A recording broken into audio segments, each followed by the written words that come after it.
वो बोले भक्ति मार्ग जो पंचामृत बोलते हैं, हाँ वो ज्ञान मार्ग का वेद का अर्थ क्या है? हाँ, 5 अमृत। ब्रह्मा कितने हैं? 5 ब्रह्मा है। उनके द्वारा भगवान ने कुछ पार्ट बजाया होगा या नहीं बजाया होगा? है? कोई मुख से बोलते हैं, ज्ञान अमृत देते हैं, बोलते हैं कि नहीं? है? अच्छा, जो अव्वल नंबर ब्रह्मा है वो भी तो मुख से बोला या नहीं बोला? वो भी मुख से बोला। और मुरली में पूछा है विष्णु और शंकर गूंगे हैं क्या?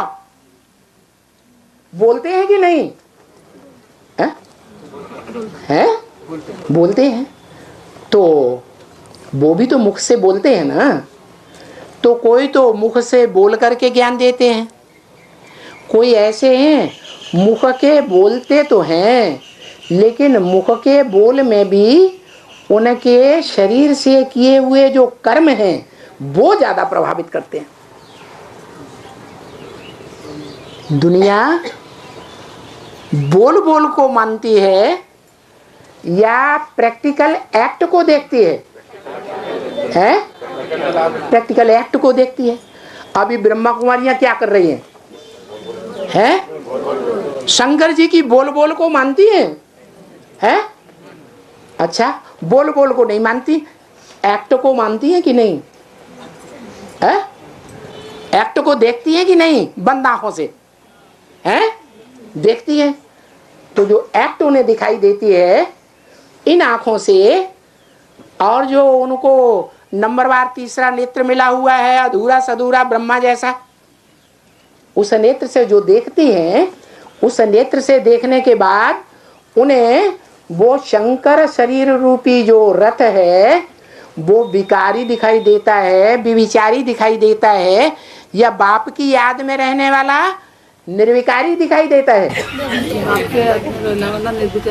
निर्विकारी दिखाई देता है। वाह भैया, आपको भी निर्विकारी दिखाई देता है कि विकारी दिखाई देता है? आपको विकारी दिखाई देता है। वाह रे ब्रह्मा कुमारी, अब प्रजापिता ब्रह्मा कुमारी बन जाओ जल्दी। जो बाप के बच्चे हैं वो समझते हैं कि मंदिर में जो शिवलिंग याद रखा हुआ है वो शिवलिंग प्रजापिता की यादगार है। उस प्रजापिता ने अभ्यास करके इस दुनिया से वैराग करके, तन से, मन से, धन से, समय से, संपर्क से, सब कुछ ईश्वरीय सेवा में लगा करके इस दुनिया से जो वैराग किया है उससे उसकी आत्मा जो है एकाग्र हो जाती है। जहां हमारा तन होगा मन होगा, जहां हमारा धन होगा वहां हमारा मन होगा। आज की दुनिया में सबसे जास्ती वैल्यू समय की है। जहां हमारा समय होगा वहां हमारा मन होगा। तो एक ही बात पक्की हो गई, जो प्रजापिता बाप के बच्चे हैं उनके अंदर यही संकल्प रूपी खून रहेगा कि मेरा बाप विकारी नहीं हो सकता।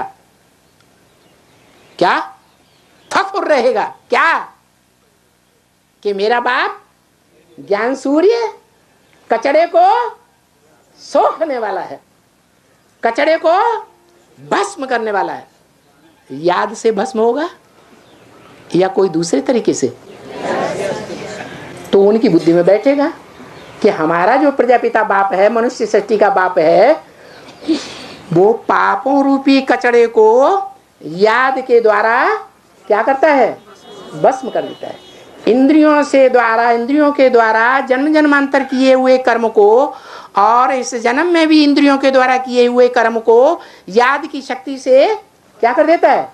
भस्म कर देता है। जिसकी यादगार मंदिर शिव का बना हुआ है, जो हम भक्ति मार्ग में भारतवासी जाकर के पूजते थे। क्या करते थे? पूजा करते थे। पूजा पवित्र की होती है, अपवित्र की होती है? जब लिंग को पूजते हैं तो ब्रह्मा कुमारियां क्या निराकार को समझती हैं कि साकार को समझती हैं? साकार निराकार के मेल को समझती हैं? वो निराकार को समझती हैं। निराकार की पूजा हो सकती है? अरे बिंदी की पूजा कैसे करेंगे? उस पर जल चढ़ाएंगे, लुढ़क के जाने कहाँ चला जाए।